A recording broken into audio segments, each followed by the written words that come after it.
Welcome to the SENCast. My name is Dale Pickles. I'm the host of the SENCast and one of the directors here at B Squared. The SENCast is here as a way to help improve knowledge around SEND. Yes, there is lots of stuff to read, but we're all very, very busy and we simply do not have the time. The SENCast is also a great way to get the same consistent message to schools, external professionals and parents. In this week's episode, we're discussing person-centred approaches and how to implement it effectively. My guest this week is Angela Scott. Angela is the regional lead for SEND for the Eastern Partnership UK and is a programming lead for the SENCO, Advanced SENCO and SENCOs Leaders Awards. And she is also a member of a number of national working groups for SEND. The SENCast is created and produced by us here at B Squared. As well as this podcast, we also have our SENCast sessions, our online CPD. If you haven't accessed a SENCast session, these are video CPD sessions, often with the same guests we have on the podcasts, and we run 9 live sessions and 2 free SEND briefings every year. The sessions are £10 per school, and you can watch live on the day, or you can watch them later on because they are yours forever. We have over 100 sessions you can purchase and use for CPD across the whole school. And we have now just launched a subscription service so you can subscribe for an annual fee and get access to all the sessions.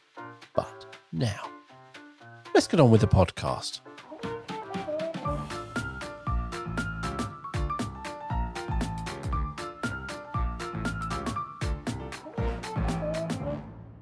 In this week's show, we're discussing person-centred approaches, how to make them effective and avoid confusion. Discussing this topic with me today is Angela Scott. Angela is the national lead for SEND for the Eastern Partnership UK and is programme lead for the SENCO, Advanced SENCO and SENCOs Leaders Awards. She is also a member of a number of national groups working around SEND, and as well as all of her training, she's also the author of Apt2Go, an audit and planning tool to help schools around self-improvement. Welcome to the show, Angela. Well, thank you. It's good to be here. You've titled this episode Person-Centred Approaches, Clarity or Confusion. So to get some of that clarity, let's start at the beginning with what does person-centred approach mean? So we're all really clear. Well, there's a question for starters. If we think back to 2014, which is a considerable time ago now, we were all quite excited about a new code of practice. Some of us still refer to it as a new code of practice, nearly 10 years on. And one of the concepts within the code, not explicitly written in it, was this beast called person-centred approaches.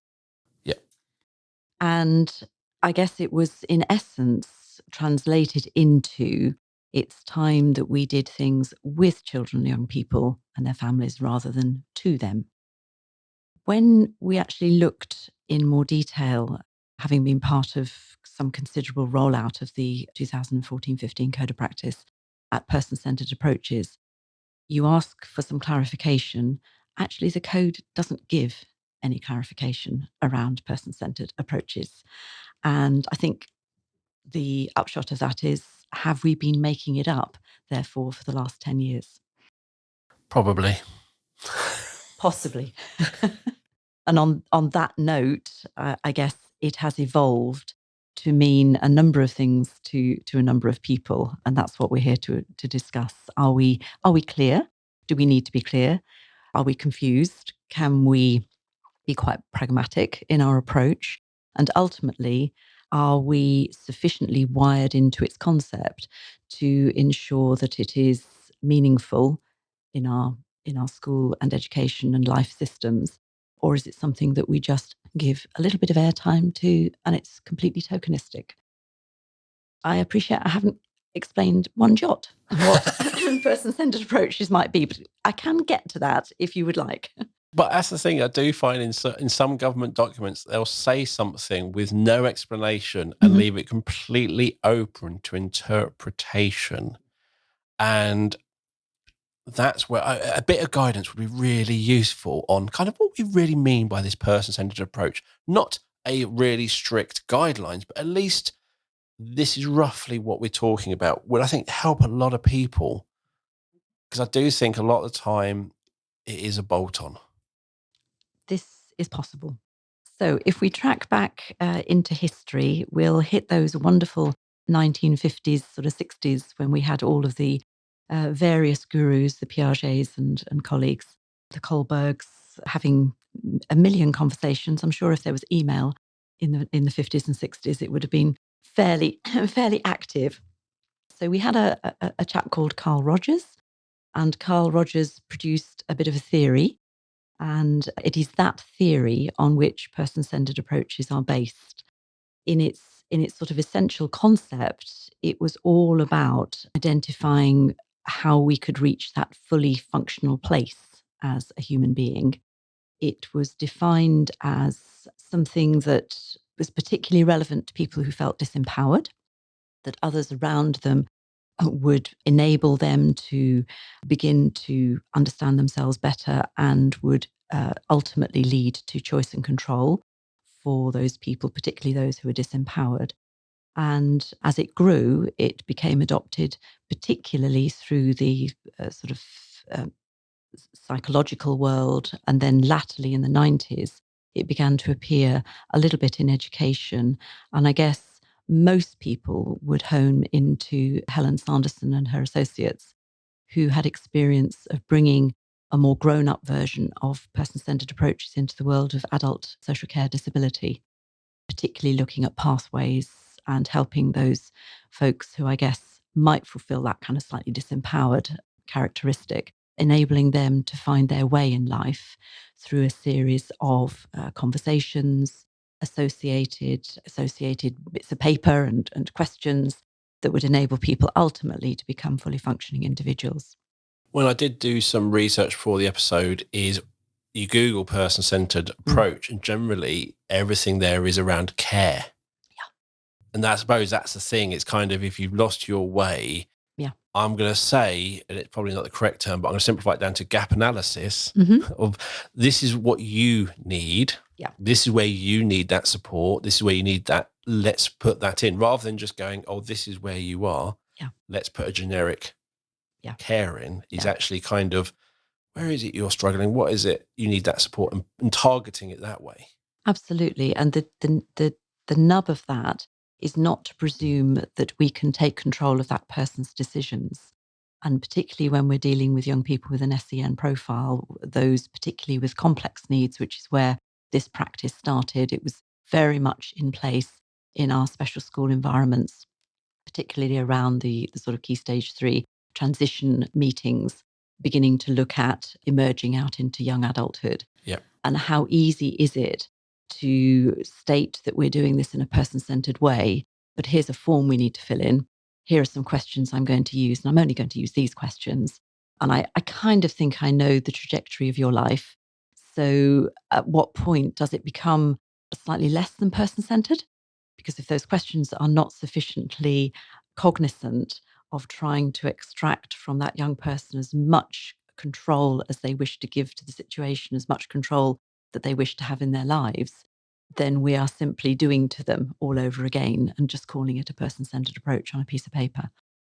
Yes, because I suppose, and learning through this podcast, that ability to self-reflect is part of the frontal cortex. I probably got this wrong, but that doesn't fully develop to your mid-20s. Yeah. So when you're asking this 10, 12, 13, 14-year-old, Yeah.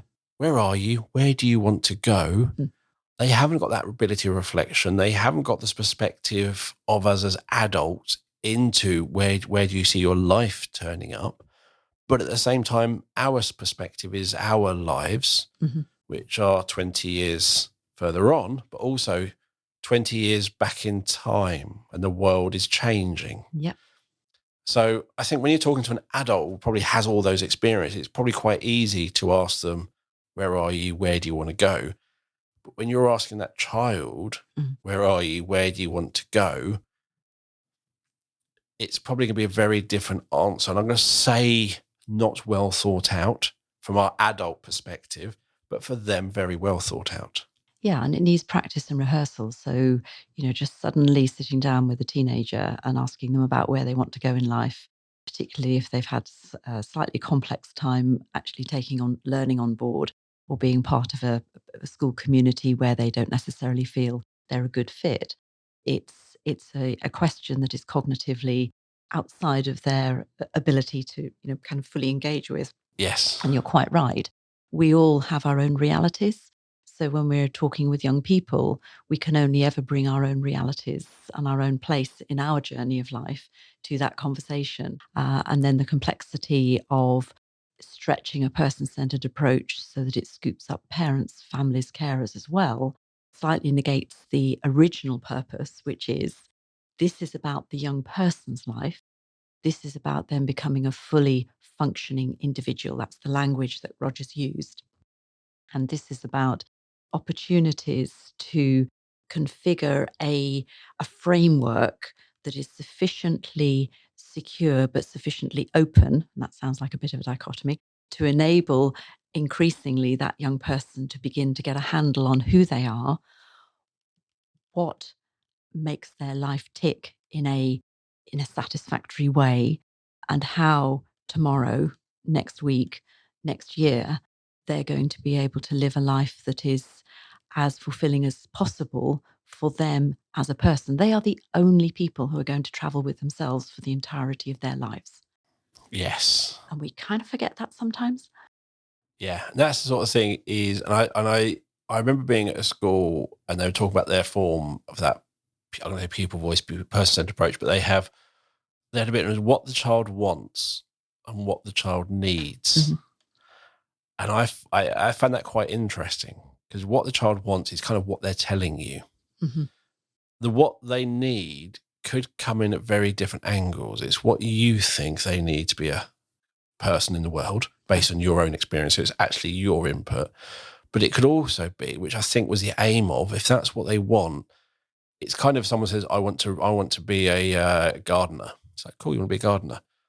Cool. Right. To be that, you need certain business skills to run that business. So sometimes it is going, that's your dream, but actually there's a load of things you don't really know yet that you need to do. So some of it has actually been fed from them, but sometimes it is maybe people going, well, they need a 5 or a 4 in English and a 4 in maths, and they need this, because that's what we all believe every child needs. Mm. And is it? So a couple of thoughts just came into my mind whilst you were She's given me a C- on what I've just said. Surely never that. It's got a number now, hasn't it?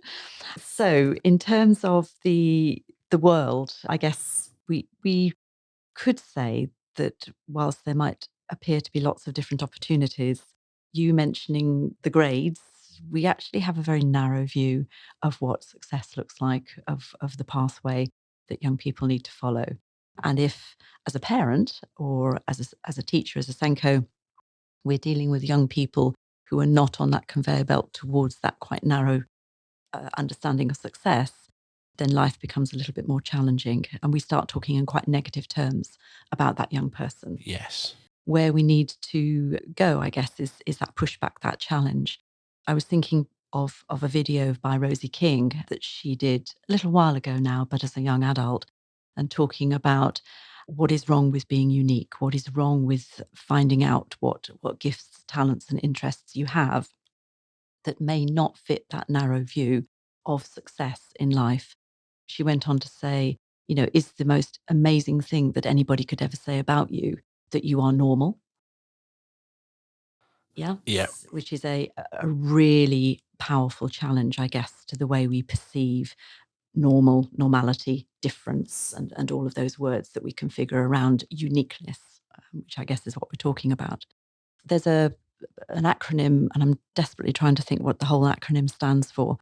It's an acronym paths, and it starts planning alternative tomorrows with hope. Nice. Very person-centered. And you were talking about wants and needs. And again, there was a video. It was a young lady with Down syndrome who wanted to be an actress, wanted to marry Mel Gibson, et cetera, et cetera. We're talking some years ago here, because I don't think that would be a thing now.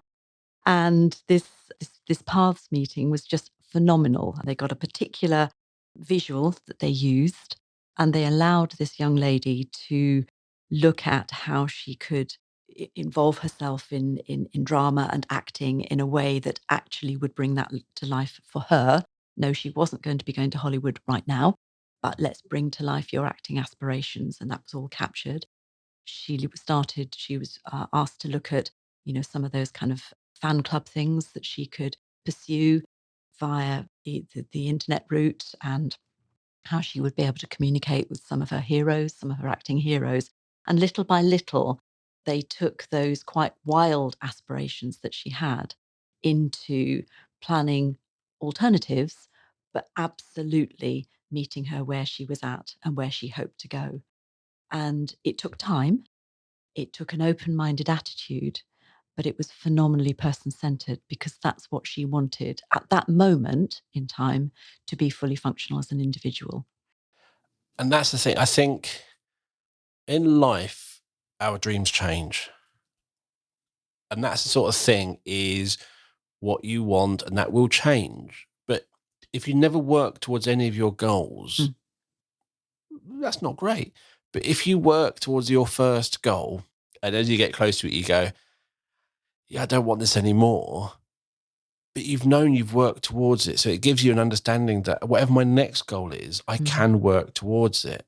And you might not reach these goals, because you might get there and go, yeah, I don't want to be a football player. Yes, I don't want to be an influencer now. I don't want to be whatever the current thing is. But if you've worked towards that, what I find is, and a big thing for me with everything, if something is interesting, I want to do it, I will do it. If I don't want to do it, I probably won't. And that was not fun for my teachers at secondary school. So for me, if I have a goal, if I can shape my learning to work towards that, I will learn and I will do so much. Yeah. And then I can work. Yeah, my goal might change, but it might not. But as I'm working towards that goal, I'm building skills, I'm building confidence, I'm learning things, I'm doing new things, I'm pushing my comfort zone.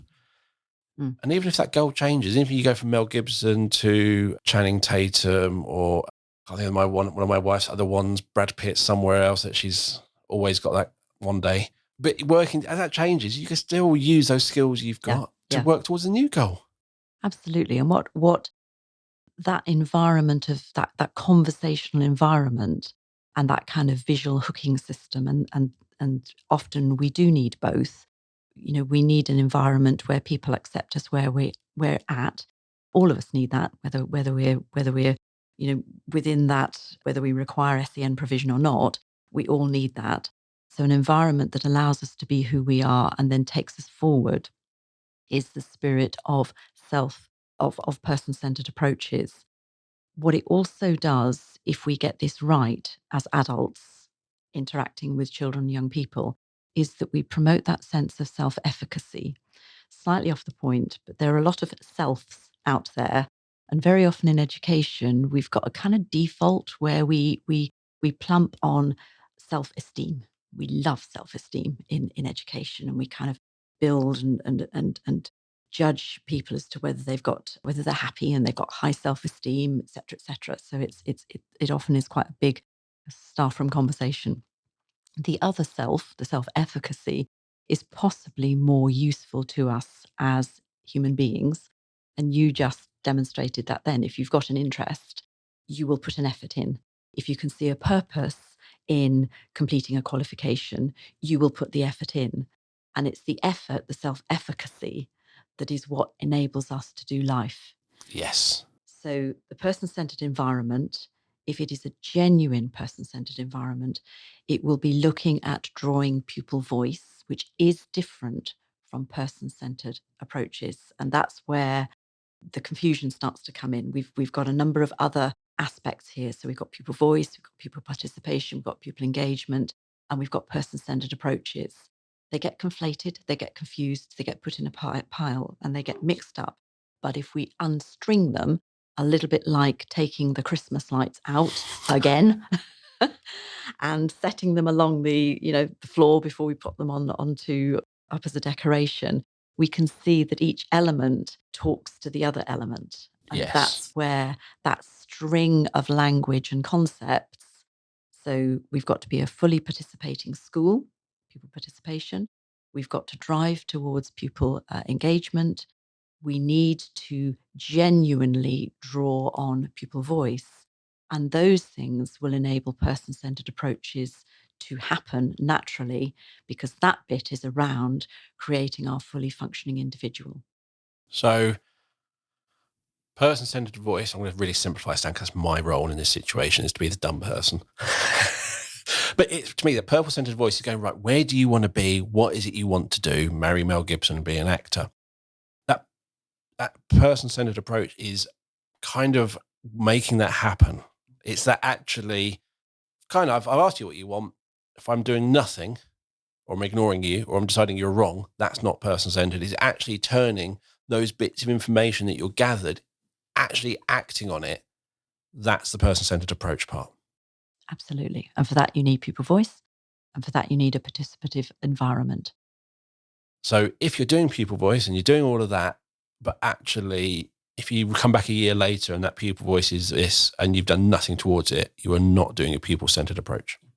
Absolutely. So managing expectation, we've got a lot of young people out there who filled in enormous numbers of one-page profiles and pupil passports, who are potentially quite disappointed because it appears that time has been spent talking with somebody, things have been written down, and maybe stuff never changes.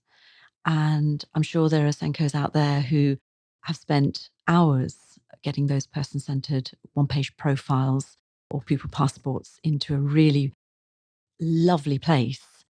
And then you walk around school, I feel your pain, and you don't see those anywhere out on tables. You see them somewhere tucked in a drawer.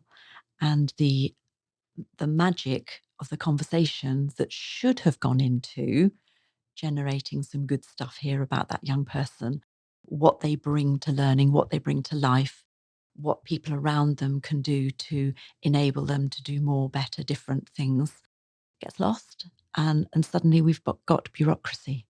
We haven't got theory and practice. We've got bureaucracy. And I'm sure, yeah, that's where we've lost our way a little bit. I'm trying to work out, and I think it is, if you don't do pupil voice, if you don't do any of that, you're not getting their hopes up that they matter. Mm-hmm, mm-hmm. But if you do listen to them and then don't do what, like, all that stuff, it's like they still don't matter, but actually you've built their hopes up and then kind of crushed them again. Yeah. Whereas you kind of didn't get the hopes up if you do. So yeah, the thing is, I know that when people do all these one-page profiles, they do all that, it is done with the absolute best intention, and that SENCO is trying to make this happen. But it's that rest of the school, and it's their priorities as a school. It's whether or not that child who wants to marry Mel Gibson and be an actor, actress, do they actually can we fit this into the curriculum? No. So that's not going to happen. You hit those sorts of barriers, don't you? That they're interested in this, or their fascination is this. And if we can use that fascination, they'll be amazing. Yeah. But that fascination isn't in the national curriculum for another 4 years. Yeah. However, there is nothing to stop a lunchtime club for those film buffs being set up. Yep. And suddenly we've done something really positive, and we have valued somebody's interest of the moment.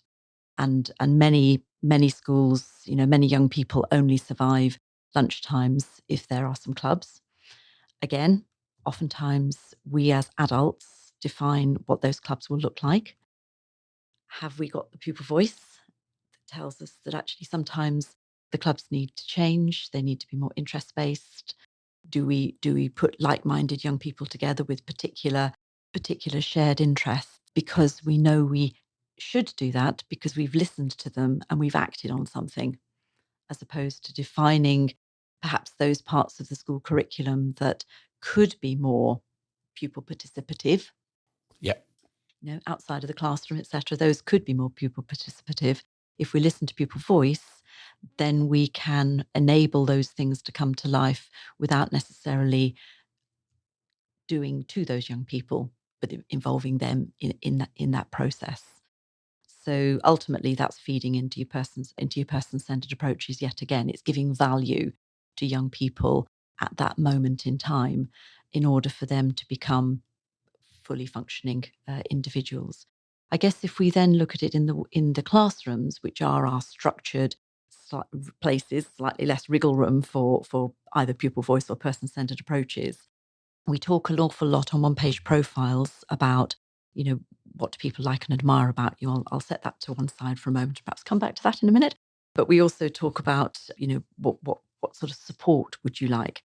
Perhaps we need to question that word support. Does that individual always want to be known as a person who needs support?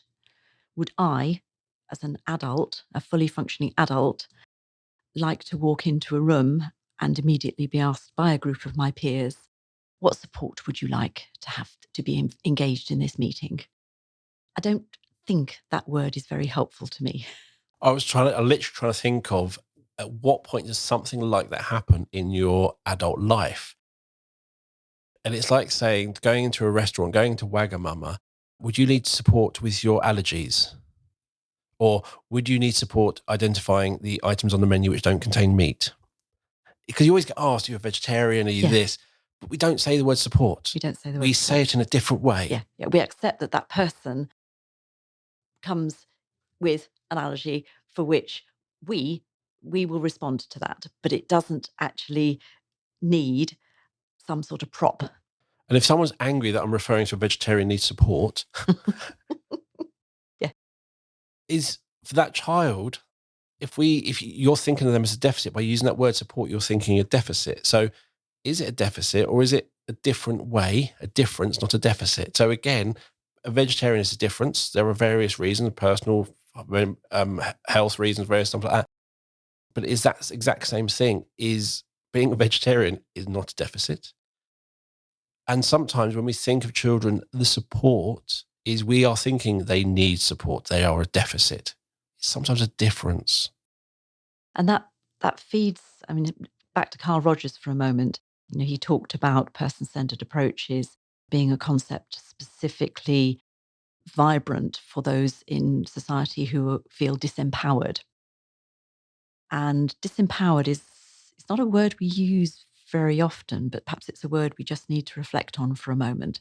So are our young people who require SEN support, SEN provision, are they our disempowered group in our schools, in our colleges, in our early years settings?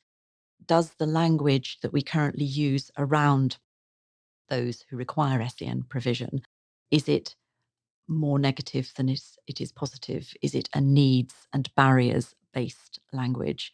Or is it a language of learning diversity for which we need to gain some understanding, to which we as adults need to put in a response?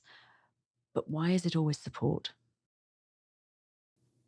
It's interesting because I'm not a teacher. I've never been a teacher, but you go into classrooms as a governor or whatever and various things, and just walking through schools when I go in as B squared, you see various things. And you might see, right, everyone get started. Oh, yes, Harry, I'll get you your blah, blah in a minute. Why wasn't it there first?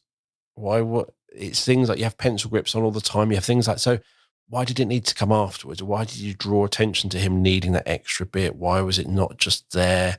In the same way you don't take everyone's glasses off them when they leave the classroom and then give them their glasses back when they come in. It's seen as... And Harry's pencil grip should always be there for Harry to use when he wants and when he doesn't want. And it's quite possible that Susie sometimes likes to use Harry's pencil grip. And because it's available, she can. That's the thing. It's interesting when people talk about like visual timetables and things like that, or it actually makes life easier for everyone. It's like when we go to whenever we're out shopping and somebody needs a toilet, we don't look for the word toilet. We look for two symbols. We look for those symbols and we know that means toilets and they're going to be down there. So we know in our own lives, we use symbols to simplify reading. Why could we not do those sorts of little adjustments around the school, in the class? Yeah, with that degree of subtlety. And again, that comes back to a very old article now. It was written in 2000. Wow, that's such a long time ago. By a couple of folks, last name Cartwright and Dehaney. They were specialist teachers, I think somewhere in Kent. And they wrote a really highly accessible, easy read article, which the name of which I can't remember, something to do with scaffolding, that even 24 years on makes absolute sense and reads really well. But one of the little sentences in there that is just gold dust was talking about that concept we have in schools, that these young people are okay, they don't need anything. These young people are, well, they've got that kind of label on them, so they need everything. What we miss is that in defining those who need and those who don't, and this is flipping the coin on its head here, those who we define as not needing possibly do at times.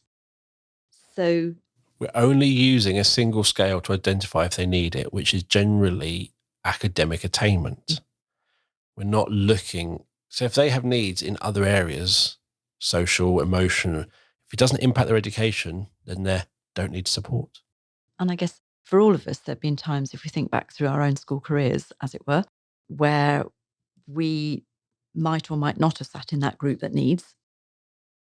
But at some point, we've all been there. We've all needed something different to help us to understand a concept or get hold of an idea or slow that teacher down so that we can understand what on earth they're talking about. Yeah. So that's the kind of level playing field that we need to create by not taking a presumptive stance in our classrooms about who needs person-centered approaches, who needs pupil voice, who needs this, who needs that, but being far more adaptive and eclectic in the way that we shape our classrooms. Just coming back for a moment to some of those tools that we use around person-centered approaches, you asked right at the beginning, what is it? Possibly those of you out there who remember the exciting rollout of the 2015 Code of Practice, equally as exciting as the 2001 rollout of that Code of Practice and the 1994 rollout of the Code of Practice. Yeah. I was in school for that first one. Embarrassingly, I was part of the rollout of the 1994 I was Code just of literally Practice. thinking, like when we talk about the 2014 rollout being 10 years ago, you're then going, actually, so there are people teaching now who in 2014 were just at the end of primary school, I think. Wow. So first Code of Practice, folks, 1994. Some of us still remember the day. What happened was that we were, in one hand, sort of liberated because we got this lovely concept, which is only mentioned once or twice in the code, believe it or not, all 275 pages. Person-centered approaches, you'll find it in chapter 9 under the EHCP. So we were excited because now was the time to do with, not do to children and young people. That's great. But then we got a systems-led approach. So top down, all our special needs officers managing those many, many EHCPs told us which sort of paperwork we needed to use for our person-centered approaches. We became really anxious, worried. Is there a continuum there? We became really worried that we had to use a set piece one-page profile. It had to have the same headings on it, or otherwise it wasn't a person-centered one-page profile. And what did we do to ourselves? We brought a broad and eclectic concept into one piece of paper, a one-page profile that had exactly the same headings on it. And then we applied it to every single child in the school who required it. Where was the person-centeredness of that approach? Because we talked to the child about it. The quality of the conversation that feeds person-centered approaches is the nub of the person-centered approach, not the quantity of one-page profiles or pupil passports. I'm going to equate this approach to I'm Mr. B Squared, I run B Squared, I employ various people. So I'm involved in that process and I interview.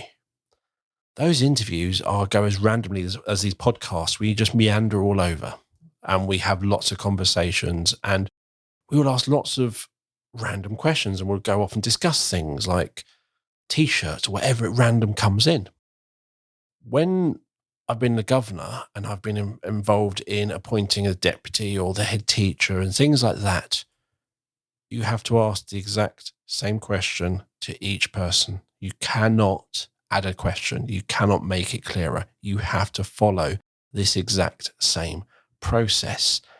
And that is completely bonkers. Because in reality, what I want to do is find out the strengths of each person. When they say that, oh, that's a good answer, I want to find out more. Not allowed. And I find that really weird. Whereas when we interview in the private world and I'm having those things, I'm fine. I'm getting the juicy bits because I'm asking that interesting bit. I'm asking those follow-up questions to really check and find out that depth, that experience, that knowledge. You go, wow, that's really good. Never thought of that. Oh, we could use that. You don't get that because you have to follow this process. And that, to me, that one-page profile should be one-page profile at the top and probably maybe one or two starters, but it's kind of formed by that conversation with that child. That's what my head. I think it's.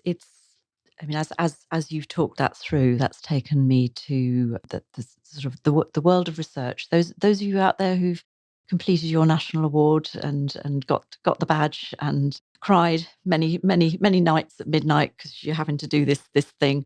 The language of research, action research, inquiry, that sort of thing is possibly quite familiar to you. And I'm sure on your travels within that qualification, you've come upon questionnaires versus semi-structured interviews. And therein lies the difference. So is the one-page profile or the pupil passport or the education healthcare plan format a questionnaire that boxes us in? Yep. Or is it a semi-structured interview which has got a range of themes that open a conversation that is rich and fulfilling for both parties and results in a much greater sense of what steps might sensibly be taken next, and that through managing expectation about what happens next, and that is important, we can begin to help that young person start their journey towards being a fully functioning individual today, not tomorrow, not next week, but today. Is that a rhetorical question? It possibly doesn't have an answer. So Well, I think it does have an answer, quite an wanna- obvious one, which is it's not that one. It is a questionnaire and you're boxed in. Yeah. Yes, it's definitely that. But it should be the second part. It should be the semi-structured interview.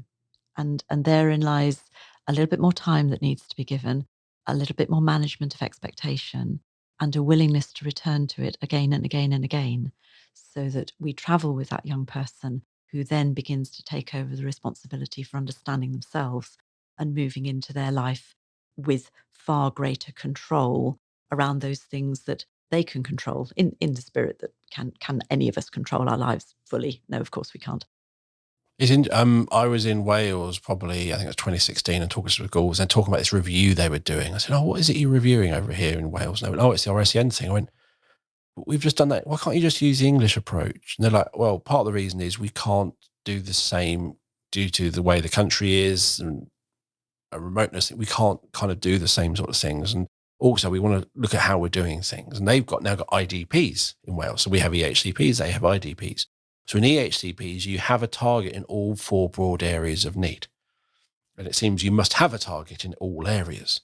Whereas in Wales, you have a target in the areas where you're needed, which that sounds a bit more person-centered to me. It's yeah, we have allowed, I've referred to three codes of practice starting in 1994. We have allowed the systems that potentially equal the mythical pot of gold at the end of them, as in the EHCPs, to drive the flexibility within which we can manage the systems at that informal level within schools. And if we look again at the SEN code, there are very few musts, must being legally what we must do. There are mountains of shoulds, which in theory should mean that we can exercise the very best practice in different contexts. But in reality, Means they could be ignored. in reality, we tend to have to drive to the top-down system. Just coming back to the one-page profile, please don't think that the conversation here is saying go and put them all in the bin. It's not saying that. What it is perhaps reminding us as practitioners, as people who have very best interests of young people at the kind of centre of what we do is that if we're going to spend time doing something, that young person will never get that time back again. And actually, neither will we. So Yes. we need to, for all of those professional and moral purposes, make sure that we do fewer, better quality conversations, and that we feel liberated to follow a set of themes within those pupil voice and ultimately person centered conversations that genuinely make a difference. Try them out, put together some different ideas, have a small pilot group. Don't roll out something whole school and say, right, this is it, folks, this is the new one we're using, because it will fail. Take a group of young people, make them your co-researcher group, ask them what it is they would like to talk about that's meaningful for them, and begin to put together something that is traveling in that kind of co-produced way. Similarly, what's wrong with using tech? Why do we always have to use pieces of paper? What's wrong with recording? This is me. I'm going to be moving to secondary. This is what's really important to me. This is what I bring to learning. What's wrong with doing that on an iPad so that the next SENCO teacher, whatever, can see that young person talking and can hear that young person? We always default to pieces of paper. This is a very tech world. We need to move on. And generally, when you are writing it, you're hearing the child and you're writing your version of it. Whereas that when you're getting that straight from that child in a video or an audio recording, you're getting the raw, this is what I want, or this is what I feel. Yeah. And I think when you see a paper form, this is one of my things I find, is you have a question and you have a box. That box tells you how much you should write. It's like saying, what do your dreams want to be? 1 mark. You only got one. It's like a small box, whatever. When you start putting, you're limiting those things. So if you have a 1-page profile, which is all beautifully laid out, but you're limiting each section, that's system centered.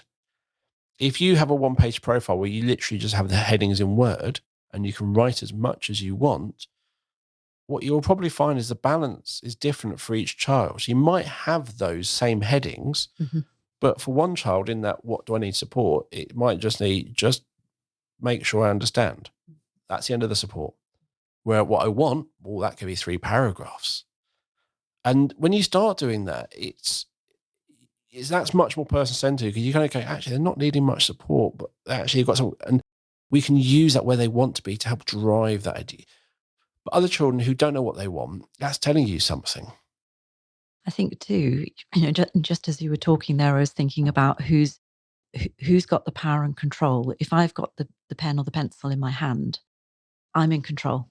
And I'm deciding what you're saying I'm writing. And as you say, I will filter it through my own lens and I will distill it down into 1 sentence or whatever fits on the page. If we have a conversation based on themes, that kind of semi-structured whatever, and I hand the iPad or the dreaded phone that's not allowed in school, if I hand that to the young person with the microphone on, because remember, every iPad's got a microphone, and if the child talks to it, it will type. Or we make a recording and we see their face, whatever mechanism. But if we hand that over to that young person and just say, talk to me about a good lesson for you. What made it a good lesson? That's the thing is we literally, in our Eversense platform, we've just added pupil voice as a post type. So what you could do is once a term, once a year, just either record audio or have a video where you kind of just have that interview. What did you enjoy? What's been the best part of this school this year or this term? What have you not enjoyed? What have you found frustrating? You just ask those questions and do that every so often. And then watch that video with them. So go back a year ago and watch that video. Yeah, absolutely. And reflect on that. And that's really powerful because it's the raw, how they said it. Yeah, yeah. And within that conversation, to remember the balance of negative versus positive. So what is a good lesson for you and why is a much better way to go than what support you need for your difficulties. Yes. Yeah? I've said exactly the same thing, but it's been said in a completely different way. I have presumed as that person is a learner. So what is a good lesson for you and what makes it so?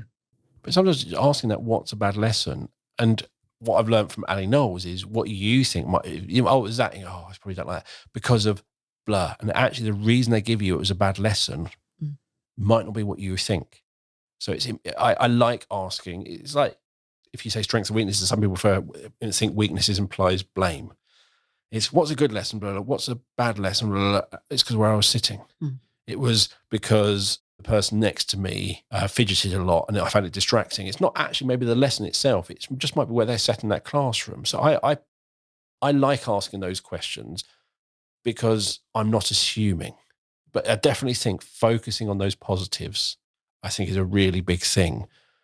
But ask, I didn't enjoy history, but ask why. Don't just assume didn't like history and Wright doesn't like history. That might not be it. And often what you get is, I don't understand what the teacher's saying because there's so many words coming out their mouths. Yes. Yeah. Magic. Okay. So we need to go for chunk and freeze. And it's going to give you those little bits, but it's really powerful hearing you, rather than that somebody rewriting their voice, which I think is a lot what happens in voice. It's hearing the raw voice is really powerful. Yeah, just as we're talking, I'm thinking that one of the things we should have done right back 10 years ago, when this concept of person-centered approaches came to us, was to follow Jean Gross's mantra, which is how to avoid the inevitable risks that anything we introduce within the SEN system will become bureaucratic and administratively burdensome. And that's what's happened to person-centered approaches, because it's become pieces of paper. If we had had the insight, I guess, to genuinely look back at what a person-centered approach is, and there is a person-centered approaches UK website, you can have a quick look at going way back, we would have done perhaps far more role plays in terms of how you carry out a good conversation with a young person, how you then do that in a way that manages expectation and doesn't disappoint. But we didn't do that. We didn't put the human being into the person-centered approaches that we wanted to release into our schools. We put lots of pieces of paper and headings into basically a questionnaire system and then expected it to make a difference. But I do think it's kind of the whole system. People want, what should a good lesson look like? How should I do this? What flavor of marking am I doing this week? What's the right type of maths to do? And people seem to need to be told by someone else what it is. Or if I follow what someone else has done, it's fine.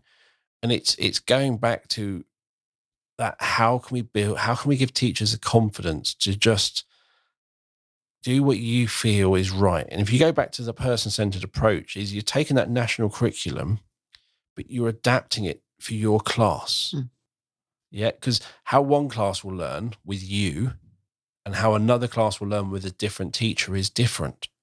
You can't take someone else's lesson with a different person, with different children, take it straight into your class and deliver it and have the same outcomes. And there's a couple of things there for both sides. So young people need to appreciate that every teacher they come across is different. And boy, do they know that in secondary. Yes. So that's a little bit of a shock from primary, where you kind of, bed in and you have a great year because it all works, or a less than great year because it doesn't work in year 5 where it did in year 4. But that secondary environment for young people with SEN or who require SEN provision is a nightmare, because all the time you've perceived that certain ways work for you. You have articulated that through a conversation, and 3 out of your 12 teachers get it. What are you going to do to manage those others? And that's again where, as you said, Dale, it's about returning to that conversation and not ditching that conversation in the bin because it didn't work, but looking at how, with that concept of a fully functioning individual, we can basically survive life, because people out there will not always do exactly what we want. No. So where does that meeting in the middle come? What more could be done through a pupil voice environment? Could we look at the pupil voice perhaps being articulated in a way that teacher kind of gets some slight changes that they feel would be manageable, that would meet that young person part way, not fully. So it's building the conversation. That's what a person-centered approach is. And you cannot do that on a once a year piece of paper. No. I remember when I used to work at IKEA, my supervisor said to me, I'm not here to be liked. I'm here to get the job done. And I was like, I think I was 18 or 19 at the time. I just went, but if I like you, I'll do more for you. And he went away and he came back and he changed. And I was just like, I get that.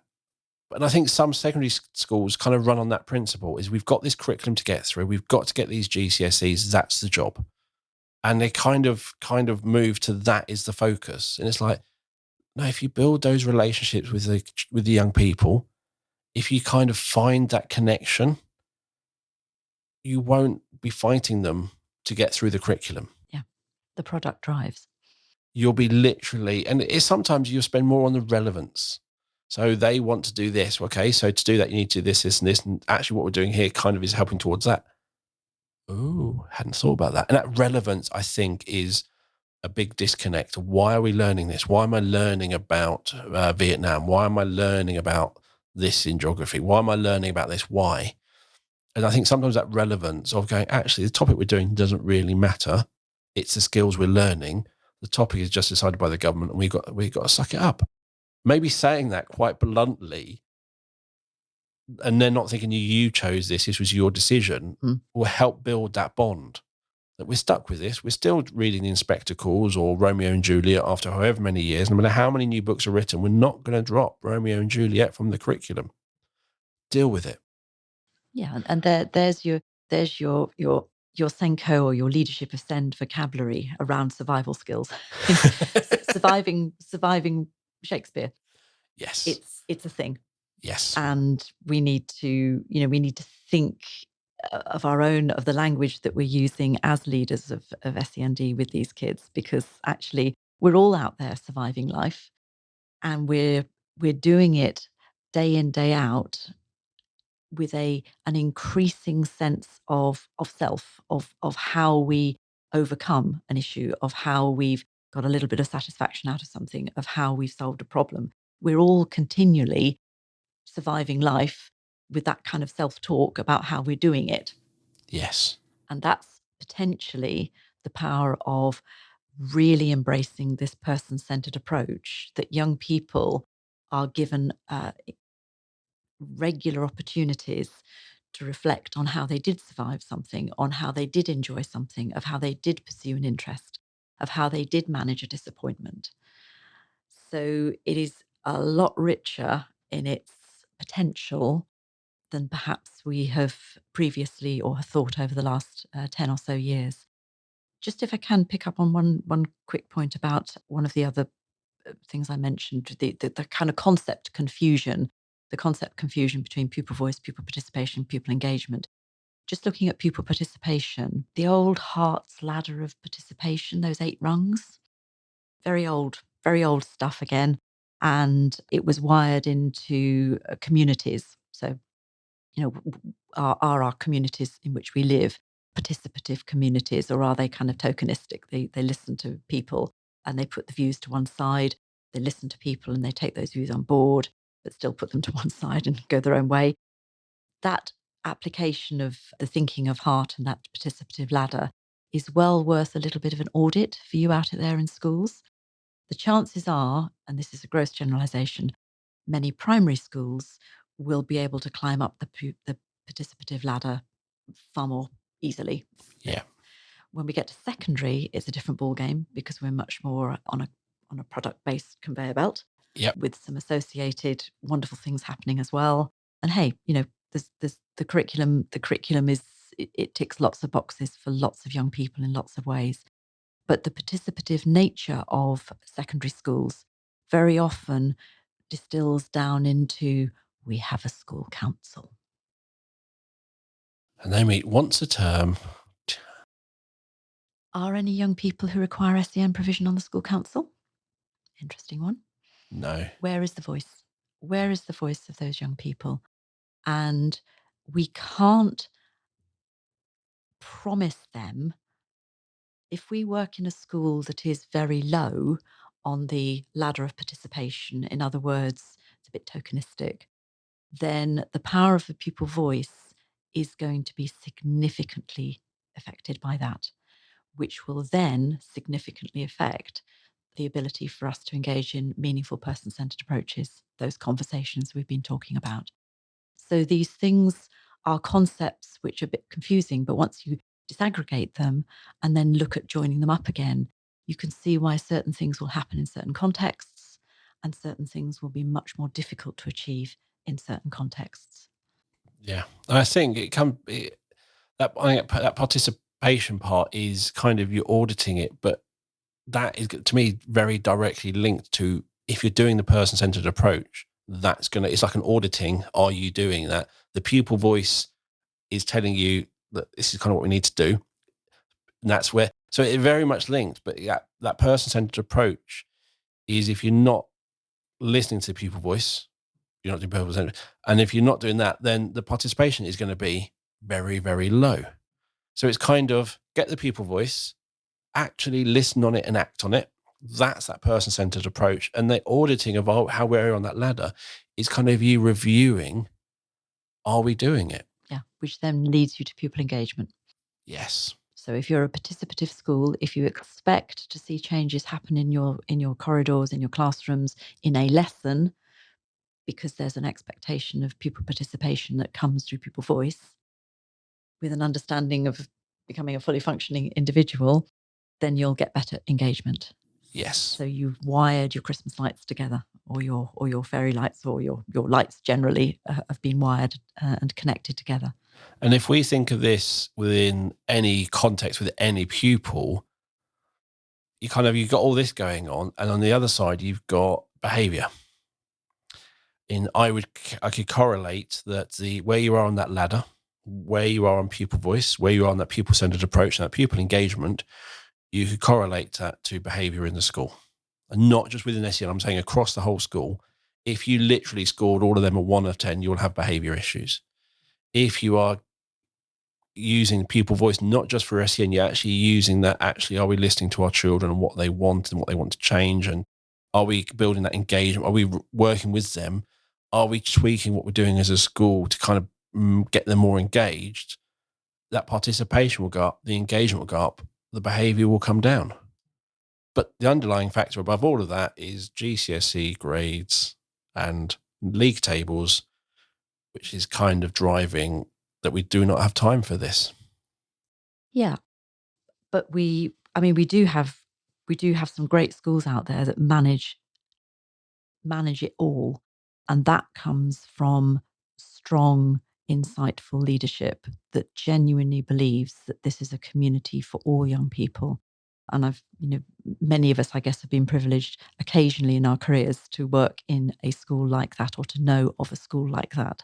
And where you've got that strong leadership that is not, it's a brave leadership. It's brave in that it understands diversity and the ambition that we have a duty to get people into that destination adulthood mode. That's what the Code of Practice says, page 19. What are we doing this for? Destination adulthood. Yes. And destination adulthood, if that's our mission, then we need to be brave around taking some of those diversities within the learning and social interaction environment, understanding them, and welcoming that kind of sharing of practice across the school of how how adults, how teachers have used young people's voices, tried things out, managed expectation, put differences in place that have genuinely got those young people back into a learning place. They perceive a future, and their learning, however slow, however different, is beginning to shape up, and they're identifying themselves because there's brave leadership, there's participation of all members of that school community. There are parameters. There are things that school says we can't do that. Sorry, we can't do that. So there are limits, and there are therefore brave decisions that need to be taken. But the leadership of SEN, I guess, is is critical here about understanding the different tools we have and being brave in beginning to roll things out and seek the evidence that if we do certain things, if we're brave with our decisions, look what the community can become. Definitely. And it's, to me, brave generally means proactive. It's kind of, I don't know why you do this, we haven't got a problem. It's like, yeah, because was doing these things, we're not getting that problem. Where I think a lot of education is something's gone wrong, we react. And it's the after, and it's that putting that work in before that, being that brave and changing things to so there aren't these problems rising. And it's that it is really brave to go down these paths that people say you might not have to go down, but you want to, because you know in the long run it's better for everyone. Yeah, just thinking of a high school where there is brave leadership, GCSE time, young man with autism, person-centered approach, pupil voice, said what he needed in order to get to that place with particular exams. 90% of what happened well. There was a day where what he needed to have in place wasn't in place, and he lost the plot in a big way. Quite a lot of physical response that kind of shocked staff, really, to the extent that it did. And the response of the leadership was, we asked him what he needed, we agreed what was possible, we put it in place, we made a mistake on that exam. He's not going to be excluded because we made the mistake. That is very nice to hear. It's rare, but it happens. Now, the message for that young man is, well, I don't know. Work that one out, I guess. What is the takeaway? What is the takeaway for the staff? What is the takeaway for the peer group who saw what happened in the corridors? What is the takeaway? What is the takeaway for the wider community, for employers? You know, that young man's going to get a job. He knows what he needs, but stuff will sometimes go wrong. He may learn to manage what he didn't manage at that GCSE time, but there is a message there, and I'm not sure what it is, apart from strong leadership, being brave, and I guess, coming back to that essential principle that every one of us has the potential to be a fully functioning individual. Certain things need to be wired in place, and we need to be brave enough to go for it. But the thing is, in that situation, they'd agreed that they would provide it and it wasn't provided. So that is kind of saying, look, if we said we've got to do this, we've got to do this. And GCSEs is a high stress environment. So if that had happened 2 years earlier, his reaction might not have been as strong because it's not that high stress moment. But it's that high stress moment. What was said was delivered, and that's the sort of thing. It really shows that. And I know, and you see lots of people going into disabilities and airlines in wheelchairs, and it's just that complete disregard of how important that equipment is to that person. Because I don't need it, and I think when we are those situations, it's I don't need it, so it's not that important. And I think it's one of those wake up calls to really see for that person, this is a very important thing. We shouldn't be making those decisions for them. There's lots of things as a society as a whole. If you've said you will do something, you need to do it. And if you haven't, that is your responsibility. Yeah, and I think there's a corporate responsibility there as well. So I'm mindful, back to that illustration, that the peer group around that young man and the younger kids in the school certainly saw and heard what happened, but the response was from the staff was so well considered that the situation was managed to the point that that young man was not ostracized, and there was an understanding from the school community and the wider community that there had that something hadn't that there was no blame. Yes. And that the blame, no, there was no blame. Something hadn't worked. Adults hadn't put something in place, and adults were prepared to say, we didn't get it right for you. Now, what's the inevitable upshot? A seriously big debrief across the school and a greater understanding of the lens of that young person, as well as the tolerance level and acceptance level of the stakeholders within the schools. So did something move on? Yeah, maybe it did. And maybe next time those kids, those teenagers are at a bus stop and somebody's lost it, and they happen to know that they've got a disability, then we've got a more understanding community. Even if, what I hope to is, even if they don't have a disability, if we know their behaviour is normally like this and they're doing this, you're going, okay, something's not right. They're not just being an idiot. They're just, it's that acceptance, which I think is really good. And I do think that when something like that goes wrong, for that person, he didn't want to do any of that. He didn't want to do that. He was dysregulated, which sounds so simplifying what happened as he was just dysregulated. But he was. And part of it is the next step is that actually in life, things will go wrong. You've done nothing wrong. You've done everything you should, but something's gone wrong. Your flight get cancelled. Something like that will happen. So there is that thing of, for that person, is okay, what's a better way of dealing with it? Yeah. And you can't really do that until you've had that negative moment.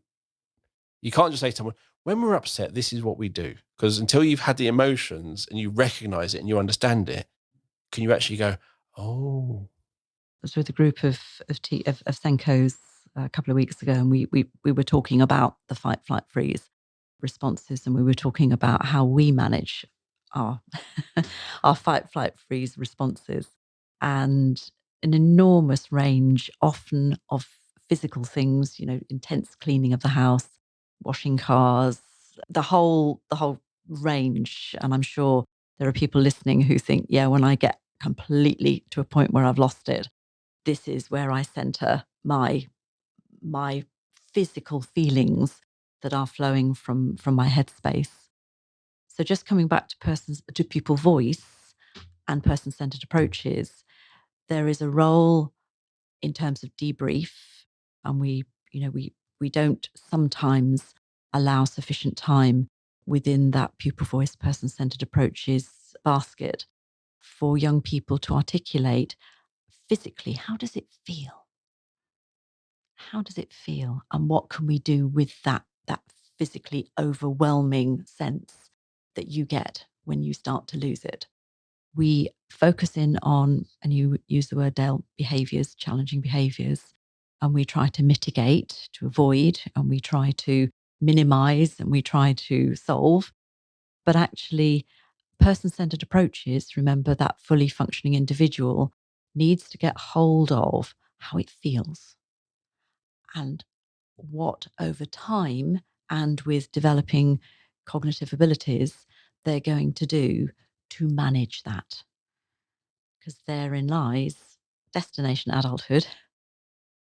And again, So what you're saying is, how do we get him from having that very physical response to cleaning?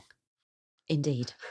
And pupil voice definitely has a place in that, but so does person-centered approaches, because we have to come at this by believing that if this person is going to be a fully functioning individual, able to hold down a job, live in a house, go to a supermarket, wait for a bus, and then somebody elbows them and takes that space. They've been standing in the rain for half an hour and somebody gets on the bus ahead of them.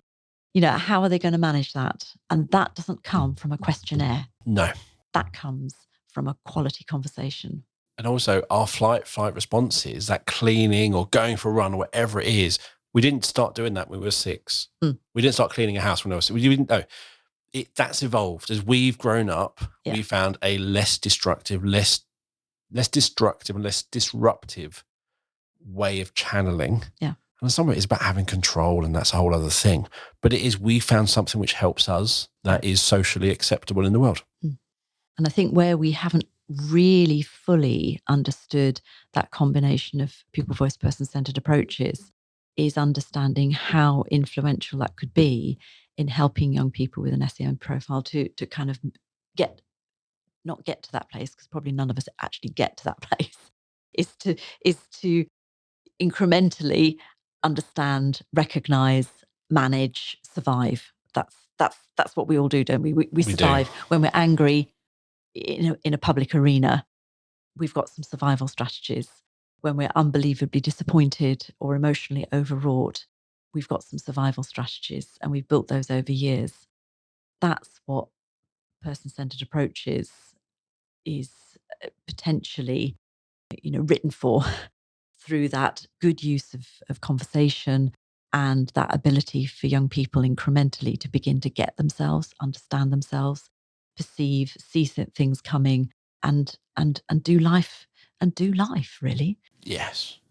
And I'm going to end it there with doing life. Doing life. Thank you for coming on the show, to Angela. I really, really enjoyed the discussion. And Angela's given me some links. And as always, they'll be in the show notes along with Angela's contact details. And as always, you're going to find them wherever you listen to the podcast or on the website. Please follow us on social media. On Twitter, we are at the SENCOs. I've refused to call it X or any other letter. On Facebook, we're the SENCOs, and Instagram, the SENCOs. And if you're listening to us with Apple iTunes or Apple Podcasts or anything else, please leave a review. So if you can leave a review somewhere, please do, or give us 5 stars. We would love that. And before we go, I would just like to remind you to check out SENCOs Sessions. That is our sister system. So you'll find it on the SENCOs website, and there are over 100 great video CPD sessions. And if you haven't accessed SENCOs Sessions, it's video CPD. Often some of the guests on the podcasts are the speakers. We run 9 live sessions each year, and we also run 2 free SEND briefings each year. The paid for sessions are £10 each per school, and they are yours forever. So you can watch us live on the day if it's one of the live sessions, or you can watch it later. They are always yours. And it's a great way to get CPD around SEND to all staff. So thank you for listening. We'll be back soon with another episode of the SENcast. It is goodbye from me. Goodbye for me. Bye, everyone.